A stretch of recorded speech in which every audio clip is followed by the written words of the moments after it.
XDefiant is the newest big entry into the first-person shooter scene, developed by Ubisoft, mostly known for Assassin's Creed and Rainbow Six Siege these days.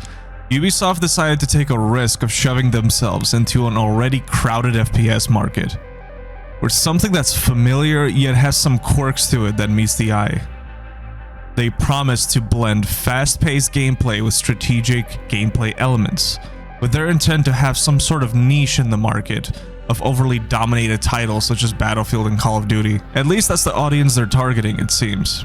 XDefiant's hype about it pretty much started as soon as it was revealed. Depending on what side of coin you really were, you were either hyped or upset about it, with people being extremely curious that Mark Rubin was involved in leading the game's development. Mark Rubin used to be the executive producer at Infinity Ward. He was part of the development of Modern Warfare 1, 2, 3, and Ghosts, which is quite an impressive portfolio. And not to mention, many people would say even today that the original Modern Warfare 1 and 2 were absolutely peak in the franchise. Knowing this, you understand that it raised many eyebrows seeing how serious Ubisoft was at making a mark here with Mark. Everyone got hyped thinking this could really compete with COD. From the trailers, they were emphasizing a lot of customization, how your weapons feel, and in general, lots of player choice, setting it apart from the usual military shooters.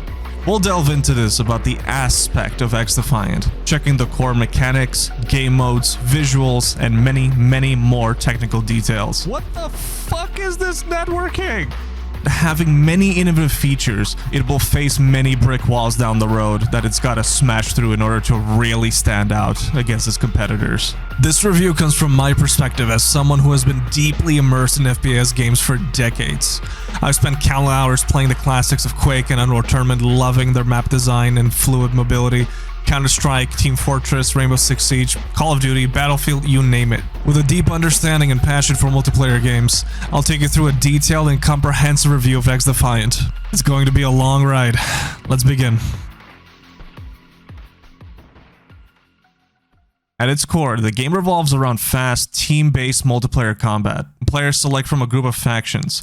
These factions provide several different sub-abilities and a form of an ultimate. Think of Overwatch and how it had abilities for each hero, kind of like that. XDefiant has something similar, but on a much more frequent and short-term method. We'll talk about that later, though. All game modes except one have an objective-based game mode. There's always something you need to do somewhere on the map in order to win the match, which reduces the possibility of camping by a huge margin. My personal favorite game mode being the escort mode, which you got a robo-doggo that you either gotta push or stop people from pushing it. It's pretty much payload from Team Fortress 2 or if you played Overwatch before. And it's great, has fantastic pacing, and gives much more satisfaction in your success of this game mode, as it allows tactical gameplay, strategic thinking, and team play to be done with the faction-based abilities. Not to mention the maps are way bigger, which is a huge plus. Speaking of game modes, recently, Team Deathmatch has been added, which I think it was a grave mistake. If the objective is only eliminating the other team, the minor complexity it already has in the gameplay by having the objectives in the first place is gone, meaning faction-based abilities start becoming way less important as a result, making the fighting itself a lot less meaningful and removing the dynamic play that you usually would get with objectives.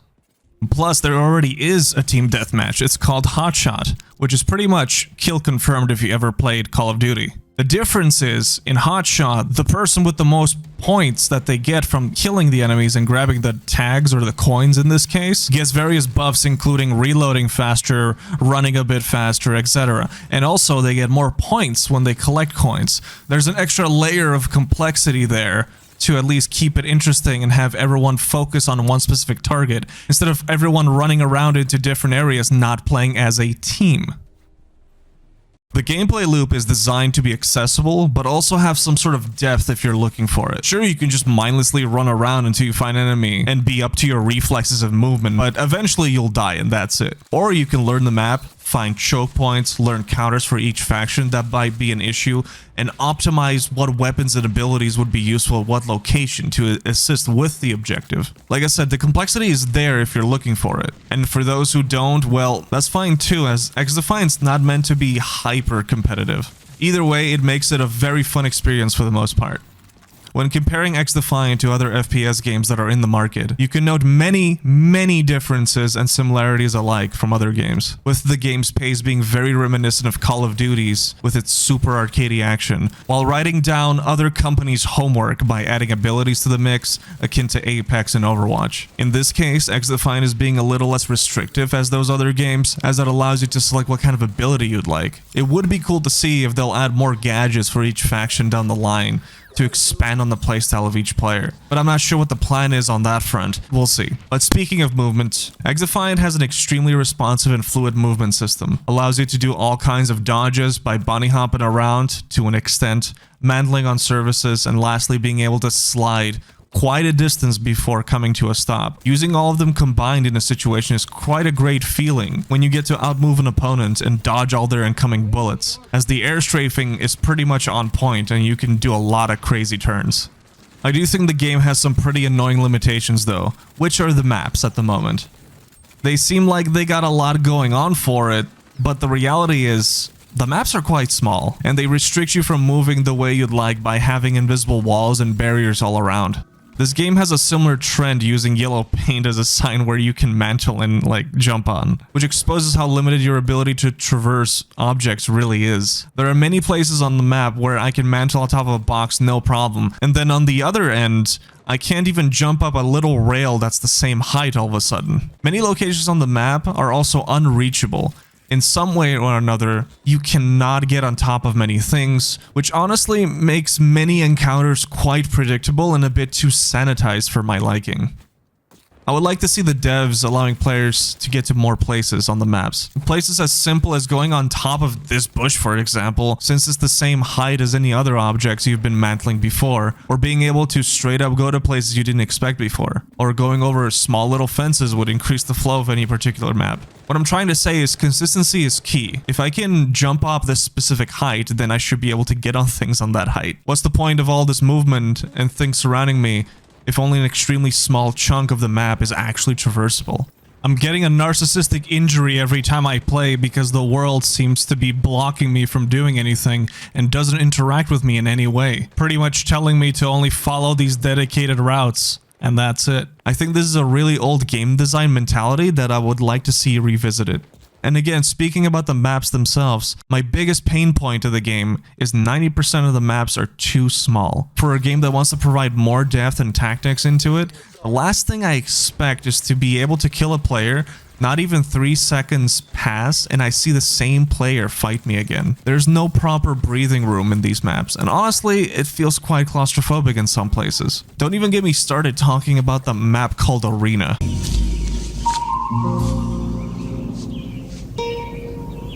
What the fuck is this piece of shit? Because of the lack of size of these maps, the most used type of gun has become the SMGs. Yes, they do lower damage depending on distance, but if 80% of the time everything is super close range, well, it doesn't really matter anymore, does it? It's strange to see all these weapon times to be mostly cleared by SMGs due to their firing rate being so incredibly high. But this is why I praised escort mode so much, as it has special bigger maps with more ground to cover. That allows each class of weapon to shine in different scenarios of play, which is exactly what makes XDefiant really shine for me. Since I talked about the SMGs, let's talk about the combat and the weapons in the game. The weapons available in the game are diverse for different playstyles, but at the same time, maybe lacking a little bit. If you like to count this up, going from 5 assault rifles, 4 SMGs, 3 shotguns, 3 LMGs, 2 DMRs, and 2 snipers, with 5 secondary pistols. In terms of number of guns, it's quite lacking, but each weapon does feel different in a way. There is a uniqueness about them, both visually and control-wise, depending on what kind of player you are. Even each assault rifle brings something slightly different to the table, which is a need to compliment the developers, as it would have been quite easy to simply slap a different model on a similar weapon and randomly generate what the stats will be on, really. The game does ensure you can diversify your playstyle at any given moment by trying out different loadouts and attachments. Speaking of attachments, most guns have quite a few categories to go through in terms of setting up attachments, from switching your muzzle, barrel, rail attachment, sights, magazine, your grip, and stock, with a fairly decent variety of different modifications to your firearm. Although it looks impressive at a glance, I'm not sure about the implementation itself, as the numbers on the adjustments are so minor, you begin to question whether it really even matters half the time, other than the magazine and maybe the barrel. Many times the negatives outweigh the positives in these attachments. For example, this heavy barrel states would increase damage by 5%. You might think that's a quite good amount, but at the same time, your gun will now fire 10% slower. Checking the stats for this specific case, depending on the gun, you'd be getting between 1 and 4 damage with this attachment, which seems kinda pointless at the end. The biggest difference in the attachment side of things, in my opinion, are the ones that reduces your damage drop-off, which is the biggest factor on what gun to use, like the barrel extender and the chrome-lined barrel, which you can attach both, by the way, giving yourself a 30% increase in range to do full damage. This is where the weapon categories fall apart in my opinion. As you remember, I stated SMGs are the king in this game at the moment, and the reasoning was that most maps are pretty small, so it makes sense that SMGs would be the most used category of firearm in XDefiant. The other reason is that their damage drop-off is so low that by simply knowing the distances in your head, you'll need to adjust your movement slightly to gain full damage per shot on your target. SMGs do only slightly less damage, either 1 or 2 points less, and in other comparisons, they do more than the assault rifles. Not to mention they have a higher fire rate and the recoil is pretty much non-existent at that range anyway, so who cares? Most people in the game have caught on what the best meta weapon is, which is simply slap on an extended magazine on an MP7 and go down to Pound Town, really. Because why wouldn't you? It's practically effective in most ranges you'll encounter enemies. After all, unless you're playing the escort game mode, you won't be seeing many enemies at longer ranges than around 15 meters. Which is where every single SMG has the ability to be effective at. I know I've been yapping about this topic, but at the moment, it makes most rifles irrelevant to use. And it shows by what weapons the general community is using, which is SMGs and honestly the MP7. I see MP7 everywhere. Oh, MP7 this guy, MP7 that guy. Oh, look, they're on the ground, there's MP7s. Huh, what a surprise. I believe the devs would need to rethink on how they balance weapons, because at the moment their current balance alienates a lot of weapons in the game. If it were up to me, I would hard cap the distance for full damage for SMGs, which would allow some of these assault rifles to be able to compete, or maybe even remove the barrel extender and chrome line attachments, I don't know, as it just gives way too much power on an already powerful category. Or lastly, use the recoil as one of the many tools for balancing weapons. My last topic about the weapons is the detailed weapon stats. These stats are categorized into 4 different sections: firepower, mobility, accuracy, and ammo. However, there are some significant issues with the usefulness and clarity of these stats. Firepower. The firepower category provides several key pieces of information. Damage per bullet, useful to know. Damage drop-off range, also very useful to know. Rate of fire, important for understanding the weapon's firing speed. Very useful to know. However, here are some confusing elements. The bullet penetration rating. This rating is displayed as a 1x with 1/3 of a circle filled in. It's not exactly explained what the hell this means, because every gun except the TAC 50 sniper rifle shows the same rating, making it difficult to discern its relevance at all. With the TAC 50 specifically having also a 1x, but the circle is 3/4 full. Wow. I wonder what that means, because I will never know, it seems. And last one, can I just ask why the hell listed above the bullet penetration and rate of fire it says bullet velocity?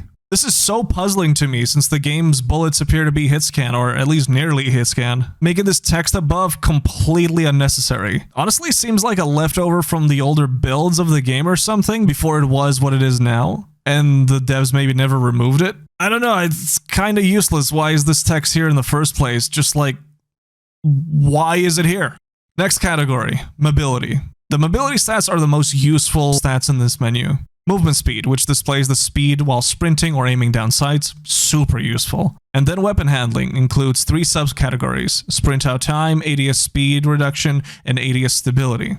However, one of these categories, ADS stability in particular, is very perplexing to me. After 150 hours of gameplay, it's still unclear to me what ADS stability affects. Logically, it might refer to gun sway while ADSing, but using attachment that supposedly increased that stat shows no noticeable effect, nor do I notice a huge difference with other guns, so This makes ADS stability a stat you can largely ignore, because why bother? Moving on, there's the ammo section, which is pretty straightforward and easy to understand. It provides really clear information on magazine size and reload times, etc. And the last one, which I really want to talk about. Recoil control. The biggest problem lies in the recoil control section. Every weapon previewed shows a default 50% vertical and 50% horizontal recoil, regardless of the actual differences between weapons. This creates confusion because the recoil control stats are not comparing between different weapons, but rather their own attachments. Ideally, this chart should dynamically change based on the specific weapon, allowing for meaningful comparisons. For example, an AK-47 might have 30% vertical recoil control because it's a lot bouncier than other guns, while the ACR has 50% vertical recoil control. Clearly showing their differences, this would allow the players to better understand how each gun handles and make more informed decisions about their loadouts. And I know you could just simply test the gun and find out yourself, but what's the point of detailed stats if I don't get a comprehensive idea what is what? Moving on, let's talk about the factions now and their abilities. I like and hate the factions at the same time. That really comes out aggressive, doesn't it?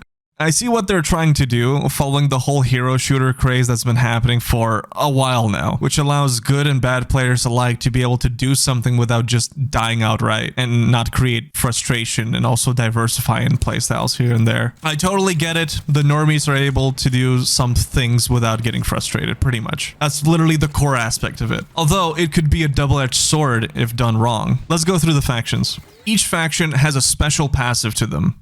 2 distinct abilities alongside with an ultimate. This system adds another strategic layer to the game, allowing players to choose a faction that best suits them to their approach in the fights or game modes that they choose. All of them have a certain theme to them and come from various Ubisoft titles. At the moment, you've got Echelon from Splinter Cell providing stealth and intel to your team, the Cleaners from The Division giving aggressiveness and area control with their fire, Libertad from Far Cry 6 being a support and healer type class, very strong if played right. Phantoms from Ghost Recon, they're defensive and have a strong pushing playstyle depending on how you do it. And DedSec from Wash Hogs, the ultimate trolls of the factions, hacking and disrupting your enemy's abilities. Each faction brings something different to the table and really changes things up depending on how you feel like playing at the time. And they provide varied counterplay options for most things. Here's a couple examples. If a Phantom sets a lot of barriers, play as DedSec to hack the barriers and make them your own. Libertad can eat up a lot of the damage over time from the Cleaner's fire with their healing abilities and stop dying with their passive healing. Cleaners can drop a firebomb near a Phantom's ultimate shield to do damage to them at a safe distance. But yeah, those are just a couple examples. The bad part about these factions is there's no explanation on the little details of each ability, which I think causes some frustration. I like to think this was on purpose to let the community learn the nuances of each ability and the ultimates. In many cases, it's hard to believe that. Here's some examples of what I'm talking about. The Cleaner's ultimate can be used through walls, killing people in cover. If 2 Phantoms from different teams use their ultimate shield at the same time, you can one-shot the other Phantom's ultimate by using that shield gun, effectively canceling their ultimate. The spider bots on DedSec can be shot if it's on your head by looking at the ground and shooting it, or if it's on a teammate you can shoot it off. But of course, nobody would do that. I also think some of the faction's abilities are way weaker than others. Like the DedSec have the spider bot and the hacking phone as primary abilities, but most people use the spider bot as it's more annoying to the enemy and there's simply not enough things to either hack or hack without immediately getting bodied. I know for a fact more factions are coming and DedSec will become stronger and stronger eventually, but at the same time I think they need to buff the hacking tool. Maybe allow you to disable someone's abilities for a couple of seconds depending who you're looking at. I don't know, I'm just giving ideas. However, the Cleaners on the other hand seem out of balance in terms of counters. Their ability to rush in and use the firebomb promotes a very careless playstyle. Players can pretty much swan dive into a group of enemies without much consequence because the respawn times are so minimal in this game, removing the punishment for reckless actions. This lack of consequence disrupts the strategic depth intended by the faction system and can lead to frustration among players who prefer a more calculated approach. Not to mention their passive is incredibly annoying in comparison to anything else in the game. If you shoot as a Cleaner, your bullets are incendiary, dealing damage over time if it hits you. It's about 6 damage in total, I know, but it can be the difference between whiffing your last shot and securing the kill. This passive incendiary damage doesn't feel good on the receiving end. The problem lies in the fact that it provides a significant advantage with minimal effort from the cleaner player. Unlike other abilities that require a skillful execution or strategic planning, the incendiary bullets deal damage automatically. This automatic nature means that even less skilled players can benefit from it without having to actively engage in more complex gameplay strategies. For the opponent, this can be incredibly frustrating. Taking damage over time after already dodging or narrowly avoiding direct bullet hits feels punishing and unfair. It removes a sense of accomplishment from the cleaner player who hasn't necessarily earned the kill through skillful play, and adds frustration to the receiving player who might feel they've been outplayed by a mechanic rather than an actual player's decision. This imbalance is particularly evident in scenarios where a cleaner can simply spray bullets in the general direction of enemies, knowing that even if their aim isn't perfect, the incendiary effect will still whittle down the opponent's health. This mechanic undermines the tactical depth of firefights, as it sometimes reduces encounters to who can fire first and rather who can aim better or outmaneuver the other in some scenarios. In summary about this, while the faction system in XDefiant offers a refreshing and strategic layer to the gameplay, it requires careful balancing to avoid promoting overly aggressive or thoughtless playstyles. The cleaners in particular need adjustments to their abilities and passives to ensure they fit more cohesively into the game's strategic framework and encourage more thoughtful and tactical gameplay. That is, if that's what the developers want to achieve. The cleaners are a very big outlier in comparison to the other factions. While the cleaners' abilities highlight some balance issues, another crucial aspect of XDefiant that impacts gameplay is the weapon recoil system. The recoil in most weapons are extremely manageable, although some weapons go extremely horizontally in terms of recoil, like the MDR. The game is trying to strike a balance between realism and playability. On the other hand, weapons have next to no vertical recoil, as this game is cross-platform, and you have the ability to play with different platforms at the same time, as FPS games on console usually remove any vertical recoil to allow people to be able to aim at all, instead of looking at the sky and then slapping on an aim assist to make sure you're not missing all the time. There's also a quite heavy amount of camera shake that happens when shooting, which doesn't feel great. It's quite aggressive and most likely increases the perception to the recoil being extreme in some cases than it should. This is something that can be resolved a lot faster than other topics. But either way, in most cases, mastering the recoil for each gun is quite rewarding, and I enjoy trying to find a way to use these weapons for my playstyle. Unless it's the SVD, it for some reason has negative recoil? I still don't understand what's happening in this situation. Here, check this clip out and tell me this makes sense. I absolutely love the SVDs in video games, but the recoil in this thing is inverted, so it feels extremely strange to use, even though it is fairly satisfying to land a one-shot headshot with it with the right attachments. Speaking of strange mechanics, the hit registration in XDefiant is in an iffy state. While it works well in many cases when you're fighting people out in the open, there are times when it seems completely unreliable. Here's some examples. Sometimes the server doesn't seem to care whether the enemy is behind a giant concrete wall. You can do this almost all the time, regardless of whether some walls are penetrable or not. You can just do it. Other times you will shoot someone, see them still running around, only to the server to finally catch up and register the kill on the enemy, watching them die like 2 seconds after. The first issue happens a lot more than the second, though. It is quite perplexing when it happens, though. You've been wondering how many times you've been dying behind a wall even though you're in hard cover, and the enemy is just blasting the wall, killing you in the process. Don't get me wrong, like 80% of the time, the responsiveness feels quite good. Sometimes even better than any recent COD games or really any FPS lately, but it does crap the bed at times, making it frustrating. XDefiant being a high-profile game like that, I expect more reliability in the hit registration. For a second, I was curious about what infrastructure they use and what the server latencies are, so I'm gonna do a brief check on their networking and stuff like that. This is just a brief check on their networking, nothing fancy. I just want to point this out, as I remember last year it was confirmed the servers would be running at 60 tick rate, so 60 updates per second for each player, but it seems quite more now. So I took a peek and found out that XDefiant is using Google Cloud for their game servers, which is quite reliable in terms of connections and uptimes. Hopping into training mode to test the servers, since even in training you connect to a server, I figured that would be a chill way to check out how many packets the server sends and receives to your computer. I opened Wireshark and started filtering my outgoing and incoming packets while connected to the server. Your client is sending about 70 updates per second to the server, while the server sends you 80 updates per second. This changes drastically when you start moving and especially shooting, spiking how many packets you're sending up to 175 per second, and the server usually starts sending more data as well, up to 115 most of the time. So the servers dynamically adjust data being sent and received, most likely to conserve on cost and performance, I guess. But it doesn't seem like the game is at 60 tick rate anymore. No, it's at least 70, and then updates depending on the movement, which is kind of cool, but man, doesn't explain why you can shoot behind walls. I think they got some work to do.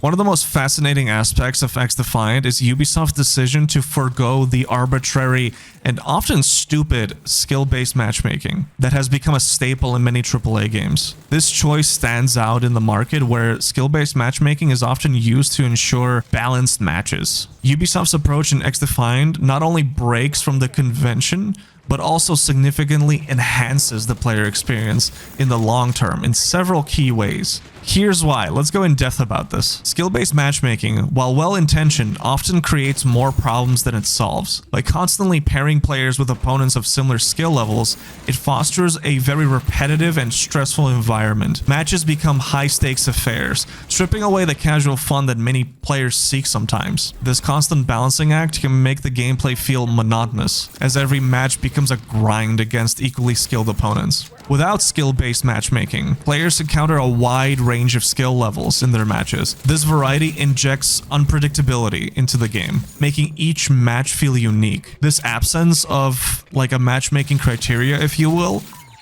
result in a broader range of challenges and experiences, preventing your gameplay from becoming stale, in which otherwise would be played one specific way, as there's always some sort of meta in each skill ranking. One of the critical drawbacks from skill-based matchmaking is its stifling effect on player improvement, which I've been complaining about in FPS games for an extremely long time. When players are always matched against those of similar skill, opportunities for growth are limited at best. Constantly facing opponents who mirror your own abilities and movements can lead to a plateau in skill development, as there's little incentive or opportunity to push beyond your current capabilities. I would even go as far as to say that skill-based matchmaking in the last decade has made the average gamer much worse at games than people who played multiplayer games beforehand back in the day. As before, you would whip out your favorite game, connect to a server, and then stay there, constantly playing against players either below your skill or way above your skill level. The difference was not only that there wasn't any skill-based matchmaking in the first place,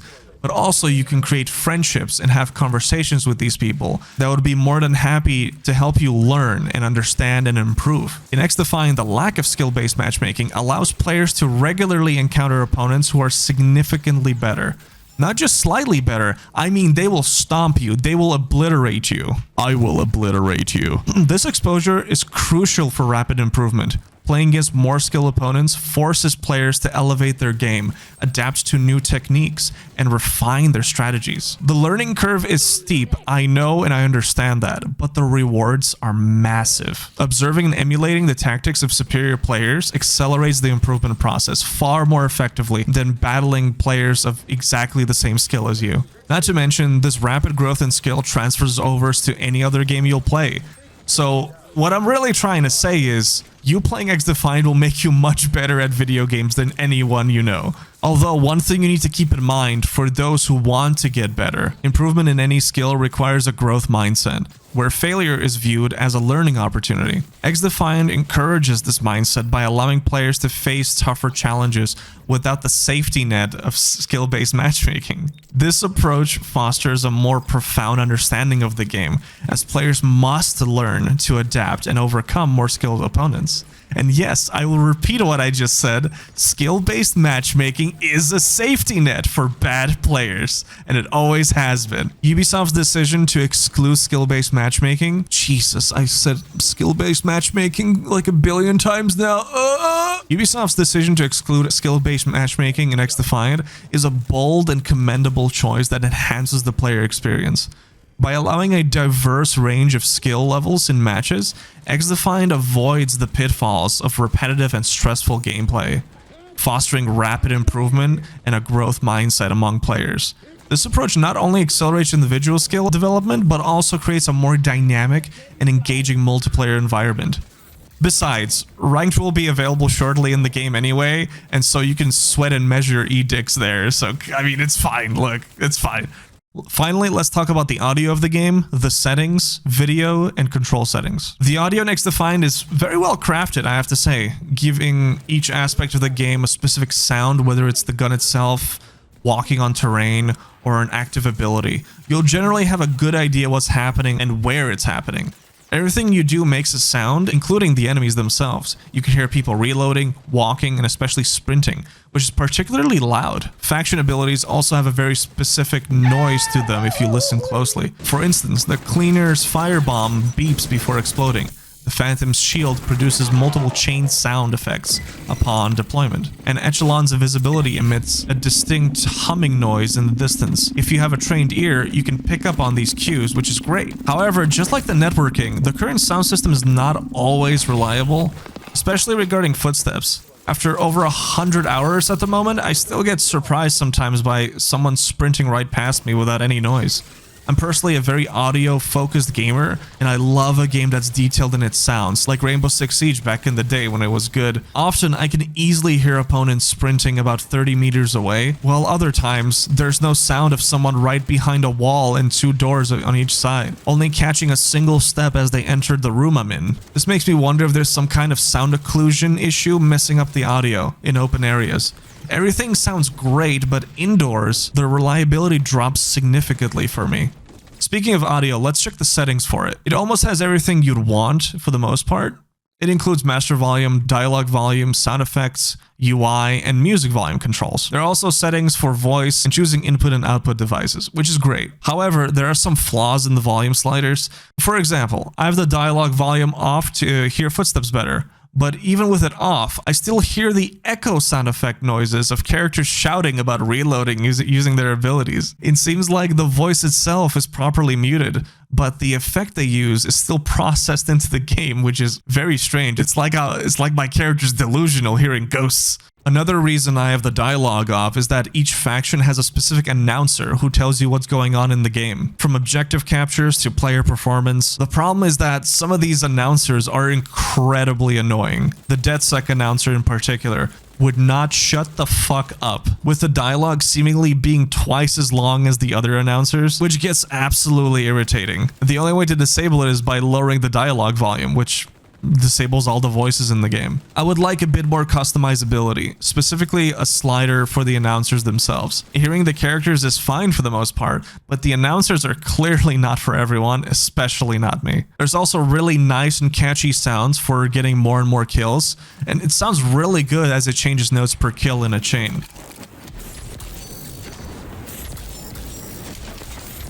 However, I would also like to see an option to disable this. Customization is key after all. That's about it for my critique on the sounds. Overall, it's great. It's very much on par, if not ahead than most shooters. Pretty great. In terms of graphical settings on PC, oh boy, they really outdid themselves. In general, Ubisoft games for the past like 8 years have been really good with customizability of your graphic settings, and XDefiant doesn't disappoint. I'll show you the amount of settings on screen so I don't go babbling about each one, but the settings I'm quite happy that they added is a frame rate limiter, which is rare to see sometimes because some games still don't do it. And also object detail and extra streaming distance. Now these are super rare to see in games, and I'm glad they added them, where object details adjust how complex the models would be and how much detail in general it has, while streaming distance allows you to adjust how far it will be rendered depending on the distance. So a lot more PCs will be able to run this game because of the amount of customizability. Last year during the alphas and betas of this game, XDefiant didn't really run incredibly well, and that got me fairly worried on how it would release. But honestly, the game runs like a dream in most cases. I usually play on high to max graphics, but if I'm streaming, I'll notch it down to medium, as I want to hit 160 frames as a standard for myself. They also did great on keymapping options and even on controller customization. Seems like they thought of everything when developing this game. If you're playing on controller, you'll be able to get comfy with the settings you like. Now lastly, let's talk about the gameplay and UI settings. The devs have added a lot of features that will change behaviors of your inputs, such as toggling and holding on moves, while also providing basic options of having an FOV slider from 60 to 120, which is very impressive. I usually don't see this higher than 90 in most games, and even then it's not really 90. So huge kudos, because 120 is a perfect max amount in my opinion and would fit most people. They also have different ADS behaviors, such as ADS field of view and ADS toggle or hold, and ADS sensitivity transition, which is a big deal. Really cool. One thing in terms of customizability it's lacking is the mouse, in my opinion. While you got your general mouse sensitivity, there's no split settings between horizontal and vertical, which some gamers really need that to get comfortable with some games. And also, they only have two types of ADS senses, one for low zoom and one for high zoom. This is the setting I keep changing the most, as I prefer 0.90, for example, for 1x sights, while 0.73 for scopes that are like 4x or 8x. This game needs settings per zoom basis, and it gets quite frustrating wanting to change loadout only to realize you need to change the ADS settings every time as well. But yeah, it is what it is at the moment. I hope they change that. XDefiant has a bunch of UI settings that allow you to turn them on or off if they're unimportant to you, such as damage numbers, health bars, minimap rotation, and so on. They even allow you to enable or disable ping, show your FPS, network info, and diagnostic overlay, which can be quite useful if you get a ping spike or something, or there's a server issue when a strange thing occurs when you're playing. The only thing I really see missing is the ability to turn off each individual thing on your HUD itself. None of the things you see on screen can be adjusted or removed. What if I want to remove the minimap because I don't use it? What if I want to reduce the size of all the crap at the bottom, such as my abilities, HP, and my ammo count? These things cover a big chunk of the screen and reminds me of a very console development mindset of huge HUD syndrome that I see all the time. Apex Legends, for example, has exactly that issue since it came out, taking about 30% or more of the screen just to tell you that you got your ultimate ready. Like, Jesus. For me, this breaks the atmosphere of the game when I can't decide what to keep on screen. It would be very similar in XDefiant for me, where I don't want to see the ability bar so damn huge on my screen. And instead, I would like to have the ability to move each piece of HUD anywhere I'd like on the screen. You might be thinking that the developer spent a lot of time and care placing them in these locations for maximum visibility, and you might be right on that, but as I stated before, player customizability is key. The player should have the ability to customize whatever they please to have the experience they like. And this seems very possible in the first place, as the developers really care about the community and providing support, so let's talk about that too. XDefiant has been cultivating an audience of active players since its release. The community is a mix of hardcore FPS and casuals alike, which is great, especially making it easier for newer players to be able to enjoy the game, since there are faction abilities that allow you to gain a temporary advantage and not full-on tilt if it's not going your way. The devs are extremely active on social media, including Mark himself, the lead of the game, talking and discussing things every single day and taking feedback from forums, social media, and official feedback sites. There have already been multiple changes based on player feedback at pretty fast speeds. I'm talking like a week or two, which is very commendable. Regular updates and patches indicate that the team is very committed to this and really want to improve the experience as much as they can. The strong engagement between the developers and the community has a major positive effect on the game's longevity, since the players are actually being heard and the developers aren't scared to simply have a chat. The regular updates and adjustments at the moment help maintain the game to be evolving, keeping the community engaged. I think they're in a good position to lead the game further into success, since they have the passion for it. I just hope corporate Ubisoft doesn't peek their ugly head to try to make any drastic changes while the developers are cooking in the kitchen.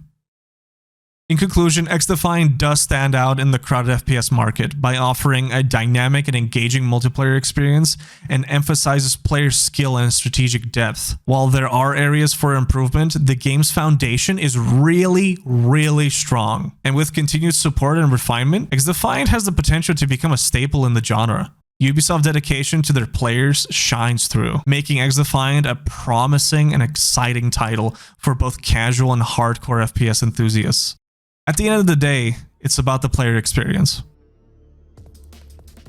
Hey, thanks for watching this long review if you got that far.